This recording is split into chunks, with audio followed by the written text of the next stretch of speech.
Have you ever laid in bed and imagined a completely fake argument? You map out exactly what they will say, exactly how you will respond, and you craft the perfect, devastating comeback. Before you know it, your heart is racing, your breathing is shallow, and you are genuinely angry at a person who is currently fast asleep in another house. Or maybe your brain prefers tragedy. You imagine a worst case scenario, losing someone you love, failing at your job, or getting into an accident, and you visualize the aftermath so intensely that you actually make yourself cry over something that hasn't even happened. Most people dismiss this as just overthinking or having a wild imagination. But if you constantly trap yourself in fake scenarios, your brain isn't just daydreaming. It is actively running a high-stress survival simulator.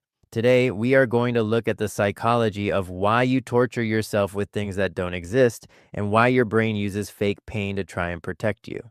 The most common reason you imagine negative fake scenarios is a psychological defense mechanism called defensive pessimism. When your real life feels unpredictable, chaotic, or out of your control, it terrifies your nervous system. To cope with that terror, your brain creates fake, worst-case scenarios where you get to be the director. You imagine the breakup, the betrayal, or the rejection, because your brain believes a very specific lie. If I can pre-feel the pain right now, I won't be caught off guard when it actually happens in real life. You aren't trying to make yourself miserable. You are trying to build emotional armor. You believe that by expecting the worst, you are protecting yourself from the shock of disappointment. You are trying to steal the element of surprise away from the universe. But what about the scenarios that did happen, but you constantly reimagine them differently? This is the classic shower argument. You think of the perfect comeback 3 days too late. In psychology, this is known as post-event processing, and it usually happens to people who struggle with people-pleasing or social anxiety. When you freeze up in a real-life confrontation, your brain feels like it lost social status or power. By reimagining the scenario in the shower and giving yourself the winning lines, your brain is trying to retroactively reclaim that lost power. You are running a simulation of the past to soothe your ego in the present. It's your mind's way of saying, see, we aren't weak. We are actually very brave. Sometimes your fake scenarios aren't stressful, they are empowering. You finally stand up to your toxic boss, or you get a perfect, tearful apology from someone who hurt you years ago. When your real life is lacking closure, validation, or joy, your brain can slip into maladaptive daydreaming. It creates a fantasy world to manufacture the emotional nutrients you are starving for.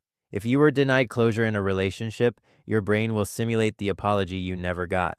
You aren't crazy for doing this. Your mind is just trying to heal a psychological wound that the real world refuses to acknowledge using artificial dopamine.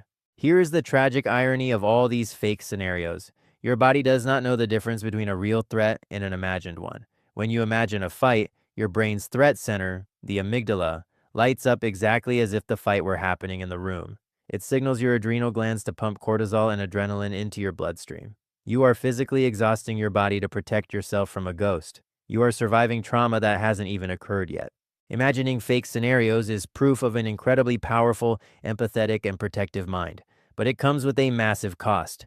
Living inside the what if completely robs you of the what is. When you spend your energy fighting demons in your head, you have no energy left for the real life sitting right in front of you. You cannot control the future by worrying about it, and you cannot change the past by re-arguing it. The next time you catch your heart racing over a scenario that hasn't even happened, I want you to interrupt the pattern. That's it for today. Hit the like button, subscribe to the channel, and stop fighting demons. I'll see you in the next one.